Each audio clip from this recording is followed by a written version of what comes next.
Karen, Yes. can you imagine what it would be like to learn how to meditate from the Dalai Lama? Oh my God, that would be amazing. Right? That's like a dream. All right. Now, what about seeing miracles performed by Sai Baba? Another dream. Or even becoming friends with Ram Dass?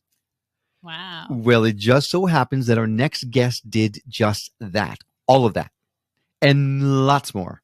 He has spent some time with some of the top names of the metaphysical and spiritual field. Names like Deepak Chopra, Wayne Dyer, and even the late Mother Teresa. And he's agreed to talk to us? I don't know why, but he has somehow. And the best part is he's offering today a roadmap of sorts to the fastest and easiest ways to awaken.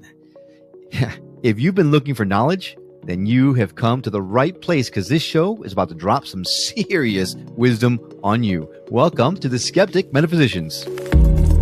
My name is Will. And I'm Karen. And unlike Mulder and Scully, we both want to believe. So we've embarked on a journey of discovery. We've talked to people deeply entrenched in the spiritual and metaphysical world. We've thrown ourselves into weird and wonderful experiences. I even joined a coven of witches. And wait, you joined a coven? Yep, all in the interest of finding something. Anything. That will prove that there's something beyond this physical, three-dimensional world we all live in. This is the Skeptic Metaphysicians.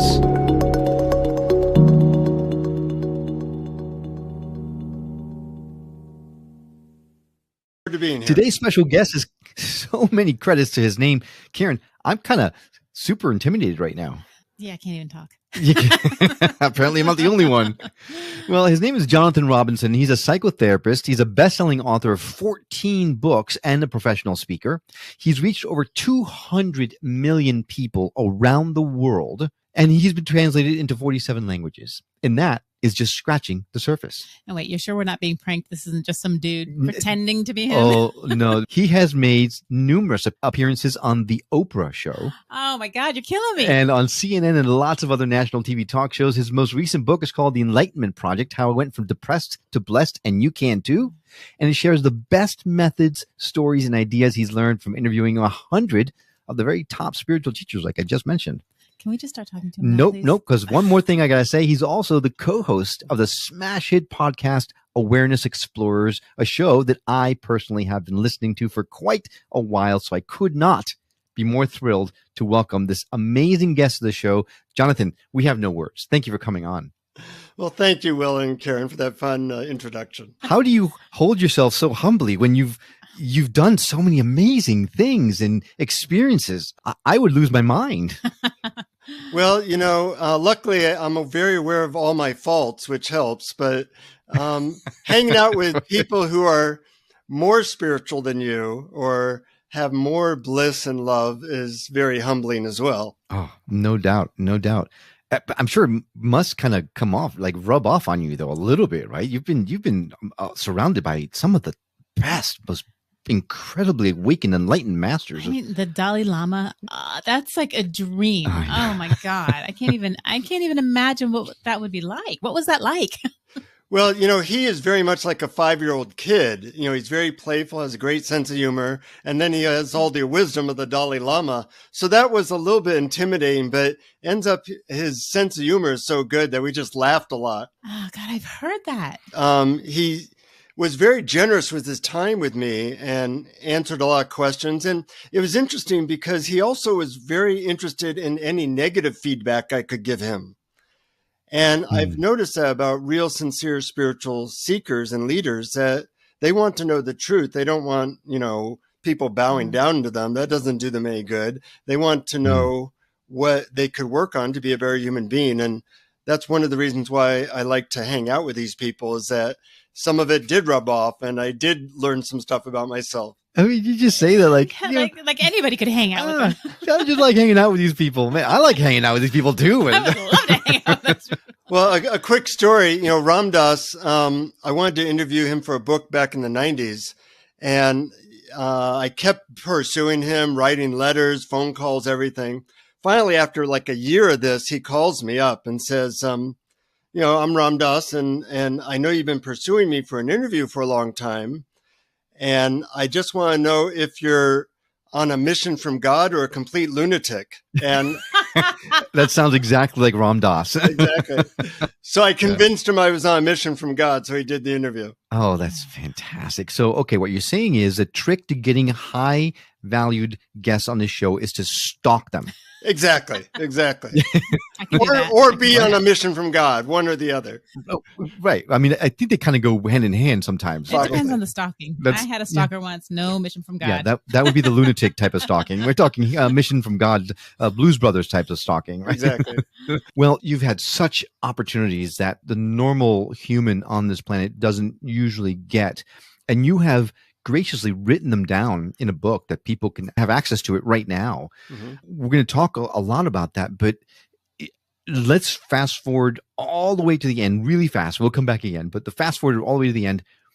What is the number one way to awaken spiritually in your estimation? Well, the number one way is actually very specific to you.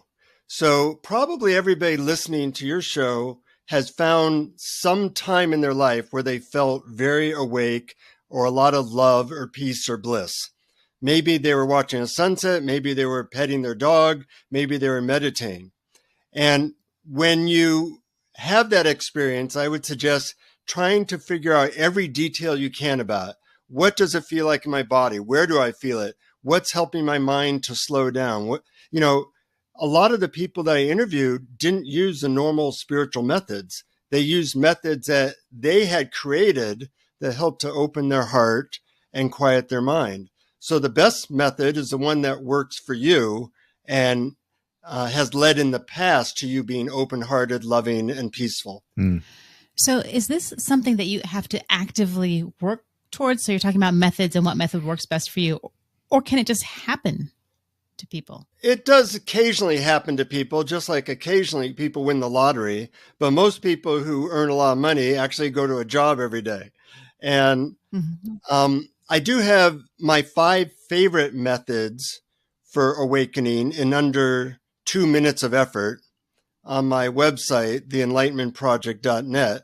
And, I have an audio with those 5 methods and an ebook that I give away for free because the methods are getting better. A lot of people are using methods from 2,000 years ago, and those don't work so well nowadays. Most people don't use a computer from even 20 years ago. Why are they using spiritual methods from 2,000 years ago? So in the last 5 years, a lot of methods have been invented that really are like power tools for quieting the mind and opening the heart. And I think when more people know those approaches, that they'll just get a lot better results. Well, we're definitely going to add a link to that website on our show notes. So if you're interested in getting those 5 ways to awaken quickly, then just go to skepticmetaphysician.com, go to his episode page, and you will see the links there. I'm really interested in hearing some of these stories that you have of awakening. But before we do that, spiritual awakening, sometimes we've spoken to people that have had very messy, difficult awakenings. People are saying that it is like a rebirth. And we all know birth is always messy and difficult and challenging. So we've heard stories of people completely almost losing their minds, leaving their jobs, leaving their families, and trying to getting a grip because they thought they were going crazy. Is this something that we should expect as we become more enlightened, or is there a gentler way to go into that good night?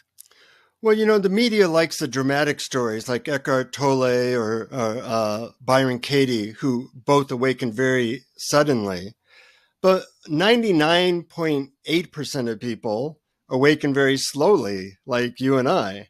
And there it's much easier to integrate. Sometimes there's, a challenge like, you're not as triggered. My wife, when she saw that I was no longer triggerable, it bothered her for a little bit. Like, I can't get you upset, this is a problem. Can't press your buttons. Yeah, exactly. So, sometimes there's little challenges like that, but mostly, awakening is about finding a place of inner peace, love, and joy inside you more and more consistently until it's there all the time. And that doesn't cause that many problems unless you can't go to your job or something because of it. And I know I had one awakening where for like 2 weeks, I really could not get out of a state of bliss and figure out how to get to my car. But, those things tend to pass pretty quickly. for better or worse. And, I don't know. 2 weeks seems like an awful long time to not find your car. Yeah. Bliss for 2 weeks sounds wonderful. It does. I don't think I've achieved that for more than like 4 seconds. 2 minutes? Oh. It was nice. It was nice. Yeah. I bet. Oh. But, I think a lot of people can find this peace and bliss for a minute here, a minute there throughout their day. And then it just becomes more part of your life. And it's not that noticeable because you just think, well, everything's kind of good. You get used to it. Yeah. So then I guess we should define it for those that are listening who maybe aren't completely on board with these. When can you say that you are now spiritually enlightened, or is it a goalpost? It is a goalpost, meaning that, there's levels of it, and there's even different types of enlightenment. Like some are very love oriented, some are very peace oriented, and some are very joy oriented. So those are actually 3 different experiences. But my definition of enlightenment is when your identity kind of tips from being a personality and an ego to being an awareness or a presence of love or a presence of peace. And you're no longer so much identified with what your character does. I get very amused watching Jonathan. He sometimes does really stupid things, but I'm not so much Jonathan. I'm more like the presence that's watching it. Okay, that's interesting. So you suddenly become someone that is watching you from a distance, almost like your personality takes a back seat and is along for the ride, watching your true self, your higher self, actually exist. Right? Yeah, that's one type of enlightenment. Another type is more like where you're just a presence of love. Have you ever felt that where, maybe you just fell in love with somebody and you're in love with everybody, the whole world is smiling at you. Well, imagine that experience all the time. And that's another type of enlightenment. Seems like you might get into trouble. It can get complicated.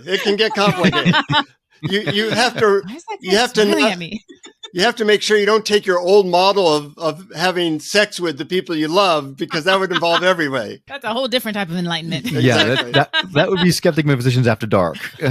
Hey, spin-off show. Hey. All right. So you've mentioned 3 different types of spiritual enlightenment. Can you choose which ones you're striving for? Or is this something that, roll the dice and you get joy and you get love? How does that work? Well, there are different methods that tend to lead to different ones, but a little bit to roll the dice. But, there's now a science of how to tune it. So I kind of awakened to a more peaceful type of enlightenment. And now I'm trying to tune it to more of a loving type of enlightenment. And there's methods that can help you do that. Wow, I love that. So when did you start along this path? Well, I was blessed to have a very miserable childhood. Oh my gosh. I love your optimism. Yeah. Well, looking back, I had a stepfather who used to beat me up a lot, and a lot of violence and a lot of difficulty in my childhood. So I kind of had my midlife crisis around age 12, and I got into meditating and hypnosis so that I wouldn't kill myself at that time. And later I got into, psychedelics, and I realized, wow, there's a whole world outside of my normal mind resistance to the crap I was going through. And I just decided I was going to spend as much of my life as possible figuring out how to get back there. And at first it was slow going, but as I said, the methods are getting better and better. And one of the reasons I wrote the Enlightenment Project is I felt a responsibility to get out the best ideas, kind of like the greatest hits right now, so that other people didn't have to spend 40 friggin' years interviewing 100 people. Yeah, but if you can interview 100 people, the 100 people you interviewed are the ones to interview. Yeah. It was fun. Can you give us an example of some of the things that you would suggest people do? I know meditation obviously is, everyone says meditation is the way in, but what can someone do to help jumpstart their awakening? Well, I'll give a couple methods. One of them involves a little bit of a funny story. When I interviewed a lot of these teachers, a lot of them said that, love is, of course, a doorway, but so is gratitude. Well, I'm too lazy to keep a gratitude journal. And I figured maybe, I could use my laziness to help humanity. So when a friend of mine told me that he got a magical mantra from his guru that helped him to feel gratitude all the time, I said, well, what's that mantra? I want to know what that is.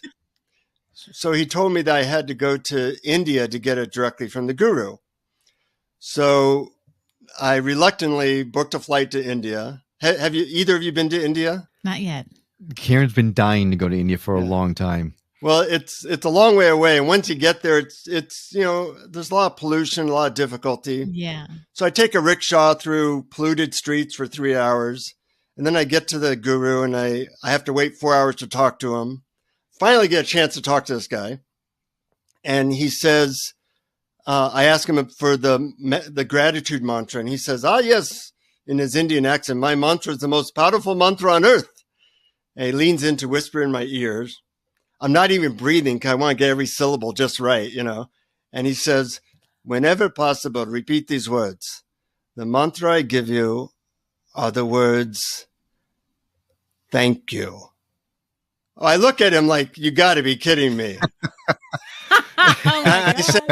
So I tell him, that's it? I traveled 20,000 miles to get, thank you, that's it? And he looks at me sternly. He said, no.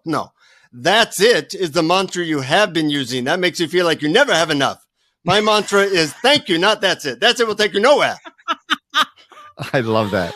Oh my God. So I look at him and I say, well, thanks for nothing. And he says, thanks for nothing is not the mantra. You must say it from your heart many times a day. So when you eat good food, say thank you. When you see your child or the sunset or the pet, say thank you from your heart. And soon you'll feel gratitude for everything. Well, the strange thing is that this method, as stupid as it sounds, actually works because you and I live better than billionaires lived 30 years ago. We're talking across the country immediately for free. And people are getting this information that I spent 40 years gathering basically for free. But if you don't feel the gratitude in your heart and take a moment to say thank you to creation, well, you can miss it all. So the methods that work the best are ones that take like 10 seconds that you can do in life, that if you do them enough, they actually switch your consciousness from that's it to thank you so much, creation. I love that story. That's so great. Yeah. And after investing all that money and time to fly, well, you're going to at least try it. Right? Yeah. Damn it, I'm going to say thank you all day long. Right. Exactly. Yeah. It developed a momentum because, you get into a taxi with the air conditioning. Well, it's 105 in India. Thank you for the air conditioning. You get to the hotel. There's a Western toilet. Thank you. I open up my computer and I Skype my wife. This was a bunch of years ago. And I'm saying thank you for my wife. Thank you for my computer. Thank you for Skype. Thank you that I'm talking across the planet for free instantaneously. And tears rolled down my face. And she said, that must have been some mantra. And I said, you have no idea. I love that story. I love it. God, it's wonderful. Yeah. I'm amazed that it's already how long? It's already time for a break? It's already time for a break, believe it or not. But we've got so much more to talk to Jonathan about. When we come back, we're going to talk a little bit more about spiritual awakenings. But we're also going to talk about what some of these personalities that he interviewed are like. So stay with us. We'll be right back on the Skeptic Metaphysicians.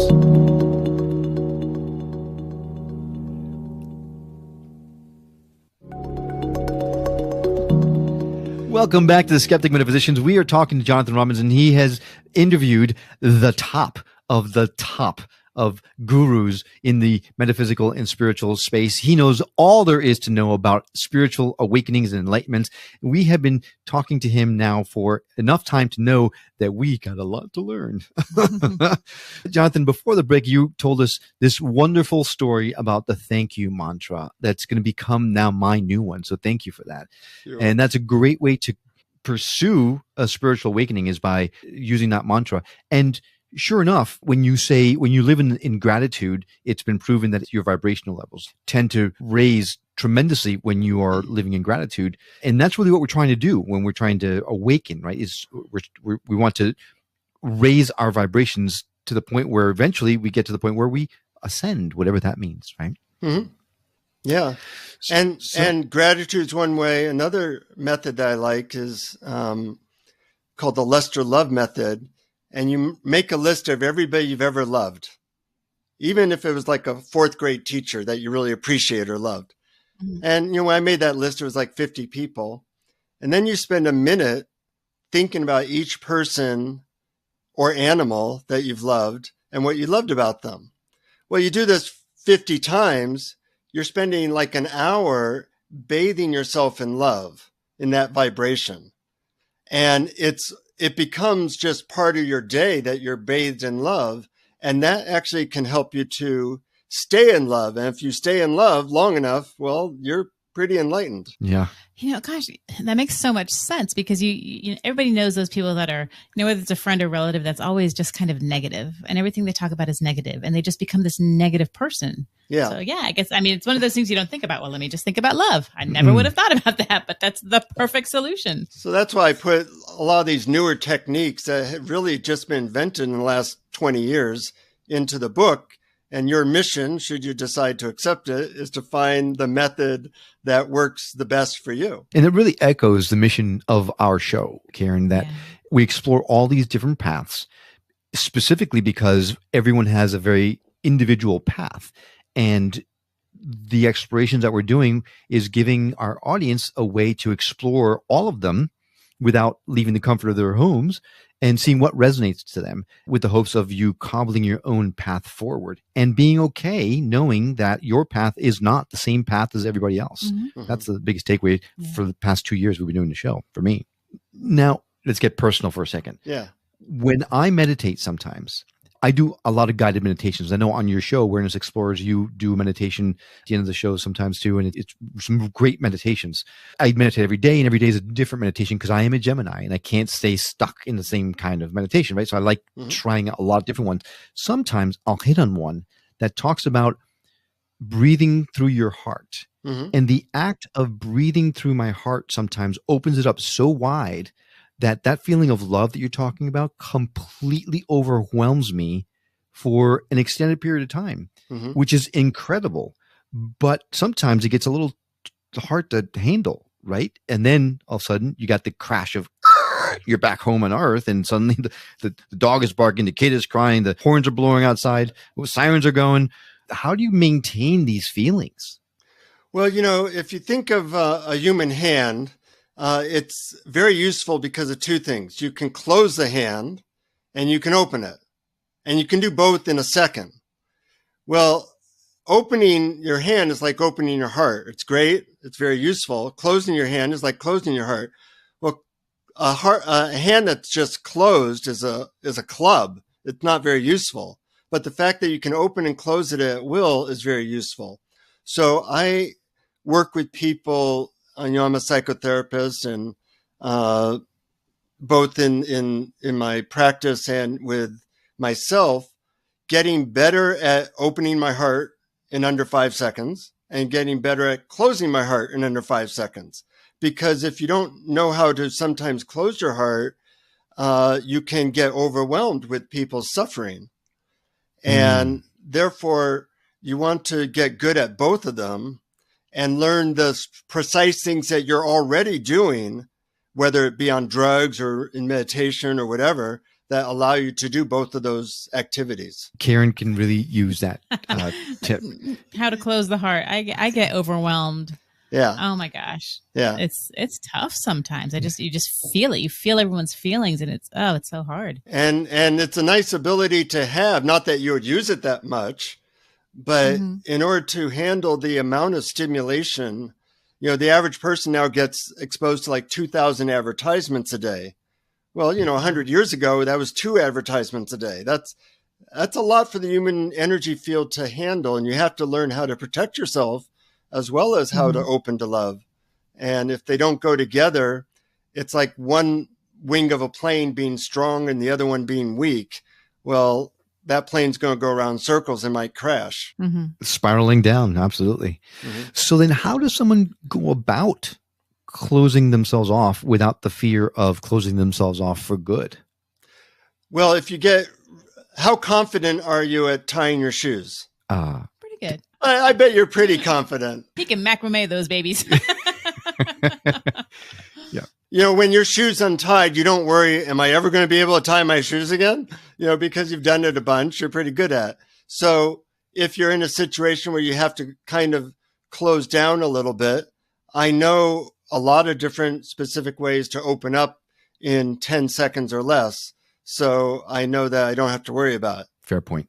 Out of all these incredible people that you've had the chance to get to know and to interview, who has given you the most impactful lesson? Great question. Well, I knew Ram Dass for a long time, and I would occasionally write letters to him, and he would give me good guidance. A lot of these people, even though they're very busy, I saw that they were all very kind. And it helped me to want to be kinder, that we prioritize people over money or other things. But Ram Dass, we'd always have a great time together. He would give me spot on advice. Wayne Dyer was another person that really went way beyond the call of duty to be helpful to me.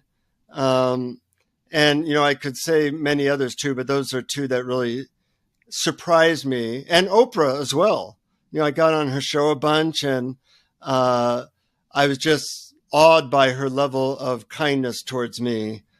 And it made me want to be a kinder person. There's definitely something special about people like that. Their souls are worn so much on the outside. You can really feel it. You could see it, right? Anytime you saw Wayne Dyer speak, or Ram Dass, or even Oprah speak, I mean, you could feel the genuine care for the other soul. It's astounding to me how much they cared for everybody. So it makes perfect sense. Now, you also spoke with the late Mother Teresa. What was that like? Well, that was a funny story. Most of the interviews I did were in person, but in 1993, I believe, I was doing a book where I was interviewing people, and I didn't have the money to go to India. And there was no internet. So I went to the library and found, is there any organization she's part of? And she was part of an organization called the Sisters of Charity. So I find a number for the Sisters of Charity, and I call that number. Now, calling any place in India and having somebody pick up was like calling the space station and having an astronaut pick up, Right. So I call this number, and a woman answers, and I say, I'm Jonathan. Do you know anybody who might know Mother Teresa, or any way I could get hold of her? And the woman says, yes, this is Ma. And I say, Ma, can you help me with this? I'd really love to interview her. And she says, yes, this is Ma. At that moment, I realized this woman sounds like Mother Teresa. I said, are you Mother Teresa? And she said, yes, how can I help you? I just started crying. Of course. And the first question I had for her was, why'd you pick up the phone? So she says, I don't normally pick up the phone, but it was ringing when I walked by. And, that's the type of grace that can happen. So she did a wonderful interview, and then wrote me a nice couple letters. Wow. And, of course, I still have those letters. And it just shows, when you're trying to do something for other people or humanity, I think we do get help. Wow. And Jonathan, I gotta say, you make me laugh so much in such a great way, because you also are unbelievably humble and kind and super kind and loving, and just the genuineness of your first question. Why did you pick up the phone? That I love that so much, because that's a perfectly human thing to say. Yeah. But you don't think about saying that to Mother Teresa. Well, I like something Ram Dass said, which is we're all really walking each other home. And beautiful. Since I've been lucky enough to speak to people that have a lot of wisdom, I try to pass it on. And, we're all learning from each other, hopefully. I think more and more of us are starting to learn from each other and turning it around and teaching others as we go. Mm-hmm. I'm hoping that eventually we get to a critical mass where then suddenly the us's will outnumber the thems. Although I hate that us and them thing, right? It's not really that. We are all one. It's just that Right now, there's so much strife and so much division in the world that you can't help but feel like a Hatfields versus McCoys when it comes to something like this. Yeah. Mm-hmm. What can somebody do when you're on a path like this and yet you're seeing all this junk, all this garbage happening in the world around you? How do you get beyond it to the point where you can actually be okay, knowing that it's going to be okay? Well, we don't know if it's going to be okay. It could go either no, way. no, Jonathan. That's not. No, it's going to be okay. It's going to be. Well, we're manifesting our own reality, right? I have a refrigerator magnet on my refrigerator that is a quote from the Buddha that says, "Do not look for peace in the world. It is not there. Look for peace within." And, we can't control the events in the world, but we can find peace within. That is within our ability. And if you find peace within, well, you will have peace. And also, I think when you have peace, it's contagious, meaning you're going to affect your family, your friends. Most of the people I know are having a fantastic time. But I'm also a psychotherapist, so I get to see that, it's a crap show out there, or you turn on the news, But in my world, it's really good. Yeah, fair point. I also volunteer in prisons, and I teach meditation there. So I think, wow. When I asked a lot of these people, what's the meaning and purpose of life? And they all said the same thing. And for $14.95, your listeners can find out what that is. No, I'm joking with you. Oh, man. Well, look at the time. We got to go. But wait, there's more. There's more, yeah. No, the meaning and purpose of life that everybody agreed was that we're supposed to find peace and love within. And then if and when we accomplish that to some extent, that we go out and help people and help the world. But most people are trying to skip step one and go to step two, and that leads to burnout. Yeah. That's such a great point. Now, have you ever come across someone that gets angry that you're so peaceful? For example, if all this crap show that's going on outside our windows is happening and you find peace within, and suddenly that stuff doesn't trouble you as much because you've got inner peace. Mm-hmm. People outside might be like, do you not care at all? Like, aren't you supposed to help us overthrow all this garbage? How do you respond to people like that? Well, I tell them that I am volunteering and helping in the way I can. I have, books, podcasts, volunteer in prisons and other things I do. But since that person's in front of me, and I think the step one is for people to find peace, I then empathize with their anger.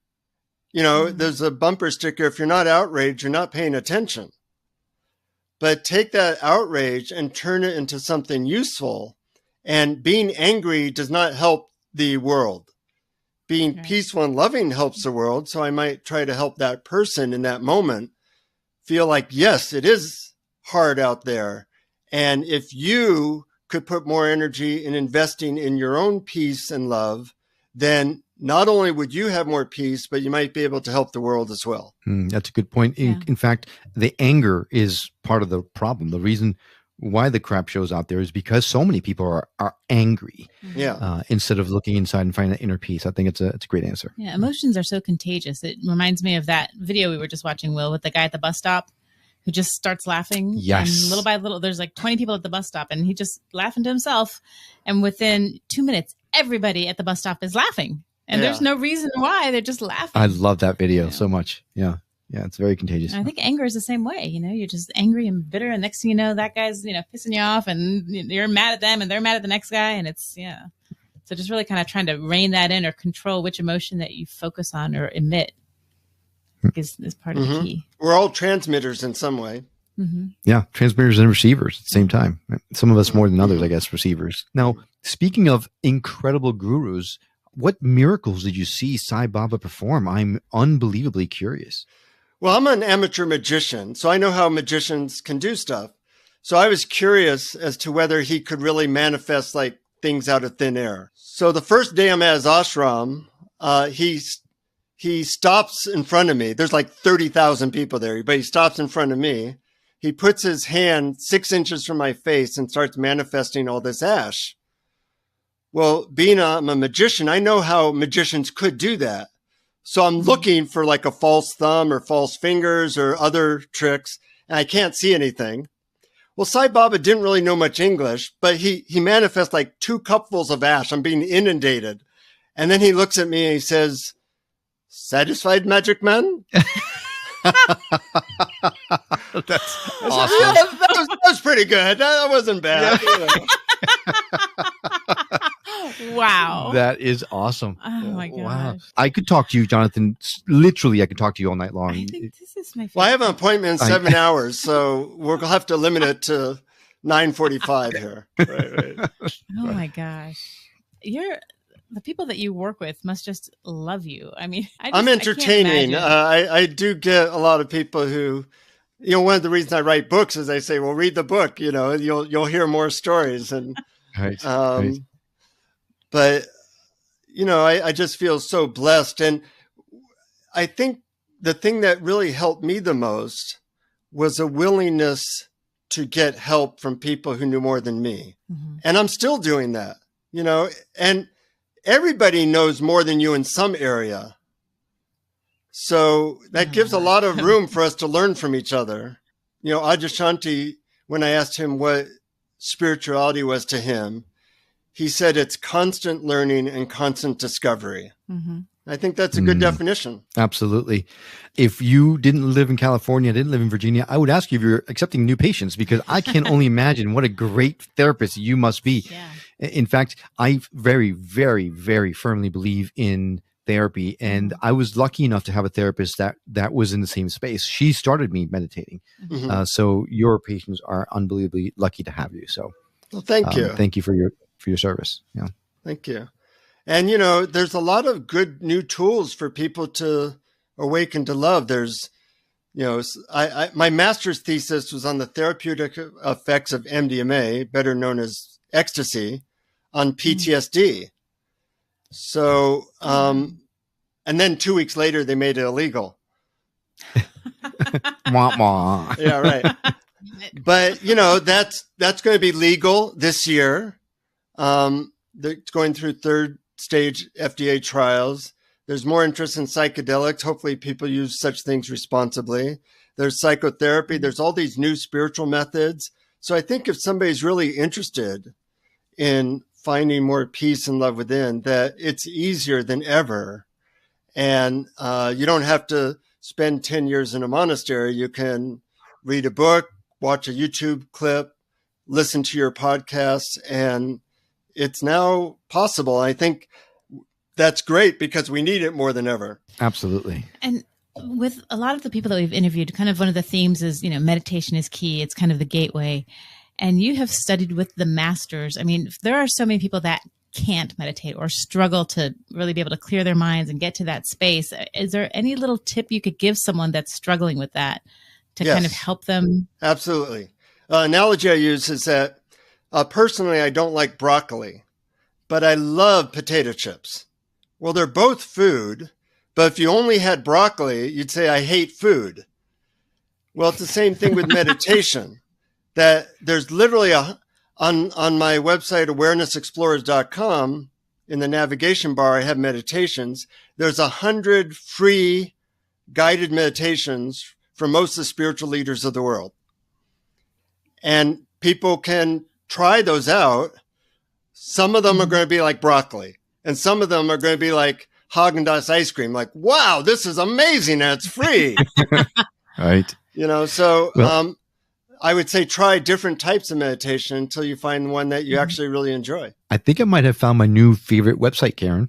I think we both might have. Wow.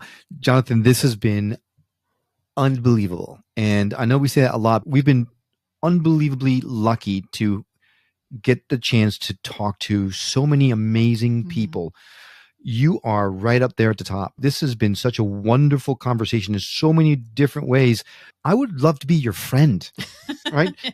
Forget recurring guests. I just want to be your friend. Please. Yeah. Well, there's that stalking, Will. He said stalking. He said that's the way to go, I'm so telling you. I'm on there. 30 letters and phone calls should do it. Jonathan, get ready because it's coming. No, truly, I would love to have you back on the show because you touched a little bit on the MDMA, and I've heard you talk about it on Awareness Explorers before, and I found it fascinating. In fact, I broached the topic a little bit with Karen, and she just shut it down. So I would love to have you and us have a conversation about the benefits of MDMA, and specifically maybe breaking down that objection that maybe it's a crutch. And we'll do a little tease for our next episode with you. Be glad to do that. There's a lot behind that. And I just, as you mentioned, I did a recent podcast on it, and I actually train it. I do, people could go to mdmatraining.net and find out a lot about what I do. So, but you got to find the tool that works for you and use it responsibly. The key. Yeah, because I mean, not just MDMA, but they're found that LSD is really helpful for folks with PTSD. Suddenly, all the tools that were taboo now are kind of coming back in vogue because they're finding that there's serious benefits behind them, as long as you do them responsibly. I've heard you speaking about microdosing, for example, things like that. So it doesn't mean you go on this massive trip, right? You don't Going on a bender. So of all the people that you've spoken to, is there someone that surprised you in a way that you didn't expect? Take that as you will. There were several, but I'll tell one story. I was visiting a famous guru in India that I'd heard about, but I didn't really know anything about him. So when I got to his ashram, it was actually his house. And I opened the door and he's in front of like 30 people in his living room. And he points to me and says, "Sit here." I'm all, what's this about? So his name was Papaji. Anyways, so he gets up close to me and he says, "Who are you?" And I didn't know this protocol, so I said, "I'm Jonathan from the United States." And he and everybody in the room starts laughing. I think, well, that was the wrong answer. So then he said, "No, who are you really?" And I went through like, well, I'm a writer, or I'm a husband, or I'm a spiritual seeker. And he keeps shaking his head no. Finally, I looked him in the eye and there were like beams of light coming out of his eyes. I just got kind of transfixed, like, wow, I've never seen that before. And as I'm looking silently in his eyes, a wave of intense love came over me. It was almost like getting hit by a wave. And I started sobbing in his lap. And he said something that still hits me today. And that was, "This love that you're feeling now, that's who you really are. And your job in life is to never forget that." And, even when I see people I don't like, I know somewhere in there's the divine love is moving, is created them. They are that underneath all that personality. And our job is to get back there. 100%. And I can tell that it's really hitting Karen hard because once again, waterworks are no, but it makes perfect sense, Karen. Yeah. I even started tearing up. That story is incredibly moving because that's what we're all striving for, right? Absolutely. Well, Jonathan, this has been an absolute pleasure. Thank you so much for taking the time to speak to us and share of the wisdom that you carry around with you all the time. What an incredible burden to have to carry that heavy load with you. Thanks for unloading some of that with us. Oh, well, thank you for letting me unload it. It was so hard. Now I feel so light. I appreciate it. I almost I feel like a therapist now. How much do I owe you? How much do I owe you? Well, you share everything in such a joyful way, and that is such a great way for people to learn. So I can't wait for our listeners to hear you and hear this conversation and check you out on their website and hopefully have you back. Definitely. We're going to tie in all of the links to our website, skepticmetaphysician.com. You can get in contact with Jonathan through there. Also, we're going to add a link to Awareness Explorers, which is the podcast that he does with his partner. And it is really, it's one of my favorite shows. I listen to it literally every time it comes out. It's one of the ones I listen to right away because I really love it. So thank you, Jonathan. Thank you so much for coming on the show. Is there anything that you want to make sure that you leave our audience with? Joy and peace is possible, even in a difficult world. I couldn't have said it better myself. So thank you so much for coming on the show, and we'll see you again soon. I hope so. It was really a great pleasure to meet both of you. Well, thanks for coming along on this journey of discovery with us. We'd love to continue our conversation with you on our website at skepticmetaphysician.com or on Facebook and Instagram under Skeptic Metaphysician Podcast. If you know someone who would benefit from hearing the messages we're sharing on the show, do them and us a favor and share the show with them. It will help get the word out about us, and it may just change someone's life for the better. And if you're listening to this on the radio and you missed something, well, not to worry. All of our shows, including this one, can be found at skepticmetaphysician.com, where you can also watch the videos, or you can send us an email or voicemail directly from the site. We absolutely love feedback and would appreciate hearing from you. Well, I hope you've enjoyed this episode as much as we have. That's all for now. We'll see you on the next episode of The Skeptic Metaphysicians. Until then, take care.